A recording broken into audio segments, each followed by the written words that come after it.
Hey guys, welcome to week 1 of YQatHome for 2022. We're so excited that we get to do this for a second year. We have Briarcrest Worship and AJ Crocker with us again, and I can't wait for you guys to hear where AJ is going to take us with the story of the prodigal son in Luke 15. Our theme this year is homecoming, and as you can see behind me, we're already getting set up. If you haven't already heard, we've made some pretty big changes to YouthQuake for this year. We've moved from the February long weekend into May, and we've expanded to not only 1 retreat, but 2. We have a senior high weekend for grades 10 to 12 and a junior high weekend for grades 7 to 9. We cannot wait to have you guys back on campus this year in May. If you have any questions or if you're ready to register, head to our website, youthquake.ca, and sign up today.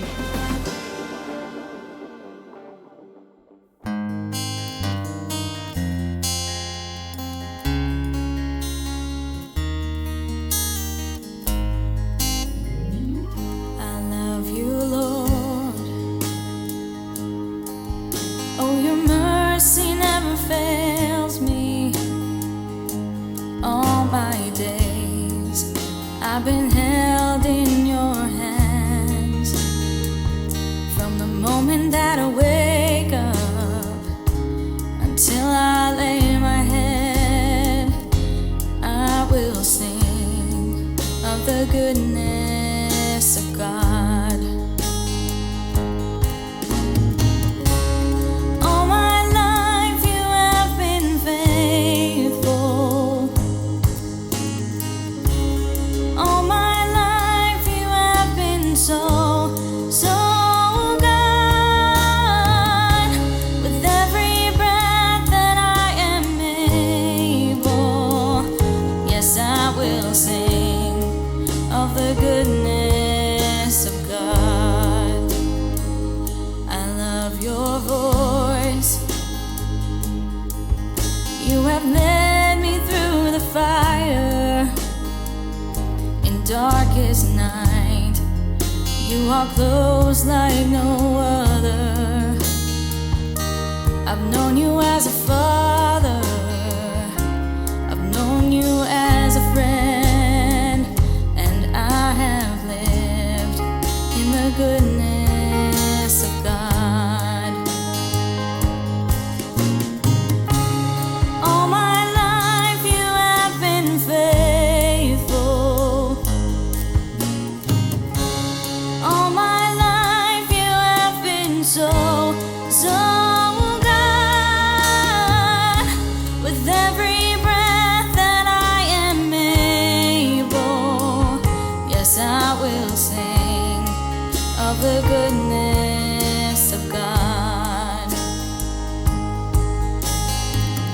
Your goodness is running after, it's running after me. Your goodness is running after, it's running after me. With my life laid down, I'm surrendered now. I give you everything. Your goodness is running after, it's running after me. Your goodness is running after, it's running after me. Your goodness is running after, it's running after me. With my life laid down and surrendered now, I give you everything. Your goodness is running after, it's running after me. All my life you have been faithful. All my life you have been so, so good. With every breath that I am able, yes, I will sing of the goodness of God. Oh, I will sing of the goodness of God. Oh, I will sing of the goodness of God.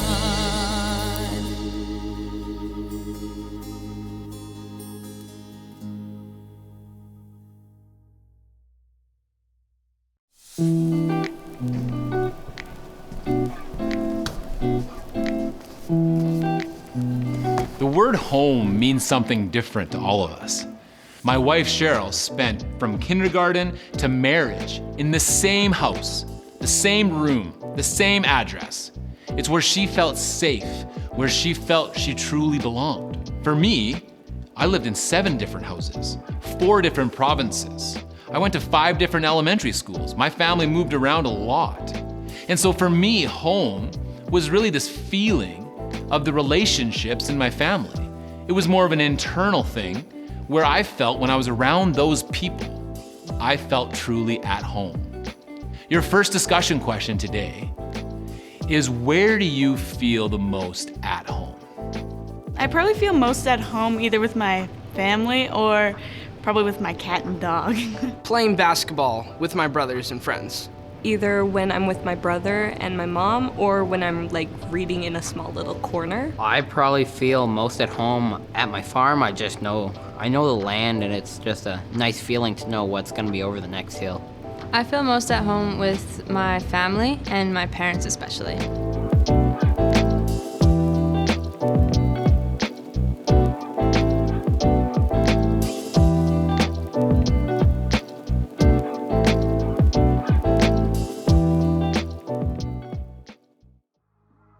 The Bible talks about home quite a bit. We find the story in Numbers 13 where God is trying to lead his people to a brand new home, this gorgeous, beautiful, promised land. He says to Moses, okay, you're almost there, man. Send 12 of your best men to spy on this land and learn about it. Moses is like, okay. So he gets this huddle of 12 guys. He's like, all right, guys, we gotta go spy on this land. Learn as much as you can, but don't get caught. They're like, how are we not gonna get caught? We're not from there. They're gonna see us. Moses is like, I don't know. Wear a fake mustache for all I care. Wear a hat, change your cloak, and get in there and learn about stuff. And they're like, what are we learning about? And he's like, I wanna know a lot of things, actually. Like, do they have walls? Is it a town situation? Is it mostly campsites, infrastructure problems? What is the sewer situation? Crops? And actually the soil levels I'd like to know about. Guys are like, soil levels? Moses, we've been wandering in the desert. What are you worried about the landscaping for? And he's like, I care about the landscaping. Another guy was like, the crops? What do you mean the crops? And his buddy was like, I hear the grapes are great this time of year. Moses was like, I heard that too. Someone else was like, where did you hear this from? We've been wandering in the desert. Eventually Moses is like, just go. I need you to go spy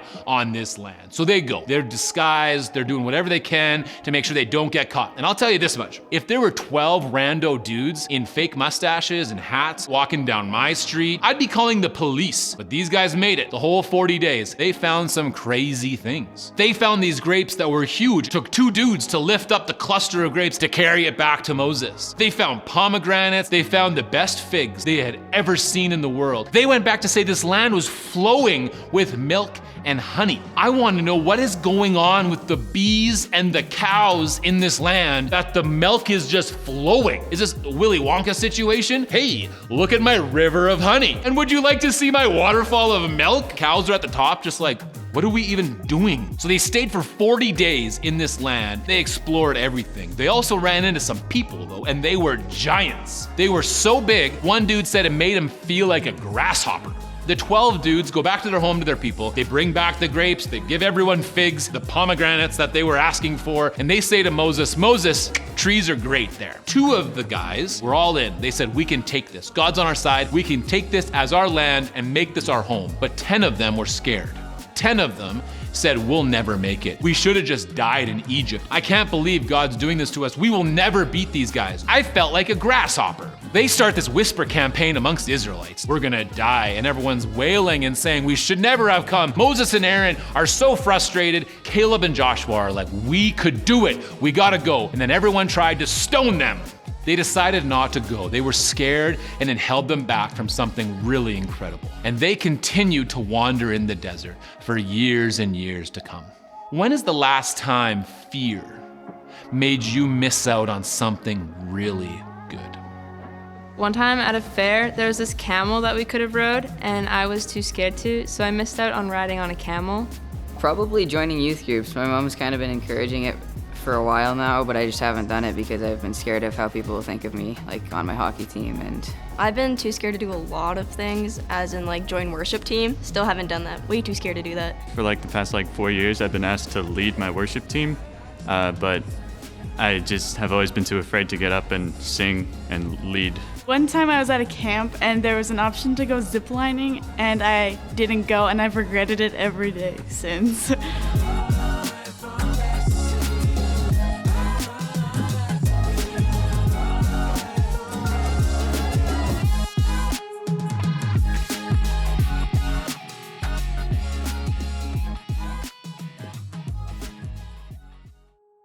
Fear prevented the Israelites from embracing a home where they could belong, where they could feel safe, that would be consistent for them. And they let that fear hold them back from the good things that God was trying to give them. Now, lots of us are born into homes that we appreciate, but that we know are not perfect. No earthly home is going to be perfect. I mean, a lot of our homes are actually quite broken, and a lot of us don't have a place where we truly feel we belong, where we truly feel that we're safe. You know, sometimes it's actually just that our homes were affected by something random.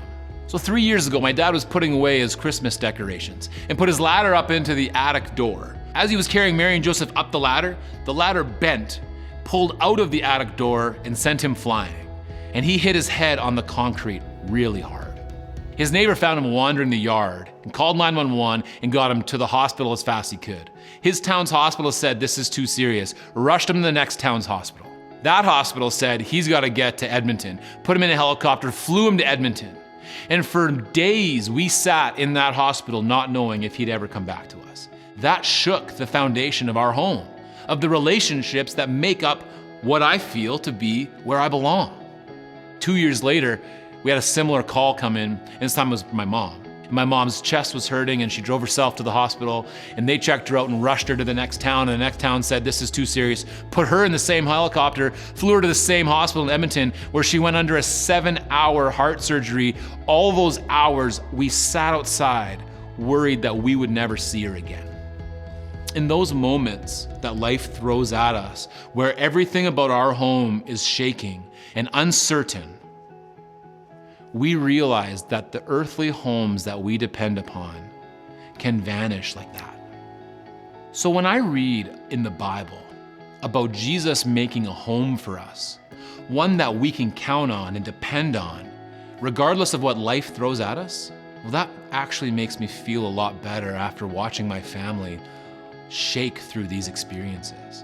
And in John 14, Jesus talks about this home that he's creating for us quite a bit. He says, "Don't let your hearts be troubled. Trust in God and also in me. There is more than enough room in my Father's home." He's talking about going away and creating a place for us to belong. And he's saying this in a few different ways. In verse 6, he says, "I am the way, the truth, and the life. No one can come to the Father except through me." So he's saying he's going away to create this home for us. And he's saying the way that we get into this home, into this relationship, is to obey his commandments. In verse 15, he says, "If you love me, obey my commandments." It's the way in which that we follow Jesus, that we try to live our lives like Jesus lives. And in that, we create this relationship with him. And in verse 23, he gives this incredible promise. It says this, he replies, "All who love me will do what I say. My Father will love them, and we will come and make our home with each of them." This is a promise that Jesus gives us, to create a home with us, that he would send the Holy Spirit to be with us, that his Father, the God who created us, would create a home that all of us belong in. And all he asks of us is that we love him and that we obey his commands. And if we love him, we will obey his commands, and he'll make this home for us. And this home doesn't just last forever. It's a home where you truly belong. It's a home where you have a Father who will never leave. It's a home where your Father knows everything about you and still loves you more than you would ever imagine. Often, there's fear in our lives preventing us from embracing the home that he's trying to give us. Just like the Israelites, we'd rather stay sometimes in our broken situation than really give ourselves to Jesus and follow him with our whole lives, embracing the home that he's created for us. We'd sometimes rather stay in our broken situation like the Israelites did. And yet, Jesus is telling us that if we live like him, if we follow his teachings, if we obey his commands, that he will create a home that will last forever, where we are fully accepted, where we are truly loved. So if our key responsibility is to love God and obey his commandments, then living our lives like Jesus lives might be our best way to embrace this home that Jesus is trying to give us. So your last discussion question is, what is one thing you're going to do this week to live more like Jesus and less like the world? Today, I'm going to try to live more like Jesus by just making sure everyone's okay and caring for everyone. Setting an example for others that being a Christian isn't like going to like church, but it's much more than that. I'm gonna be more forgiving. I usually give people second chances anyways, but I'm gonna be more forgiving. Kind of by being patient, you know. Sometimes I'm quick-tempered or just get my nose in the air about someone, but I can like kind of get to know them first, you know. Just being more thankful for what I got. I'm pretty blessed and fortunate. I think today, in order to live more like Jesus, I'm just going to be more loving and more forgiving, and yeah, just give people second chances.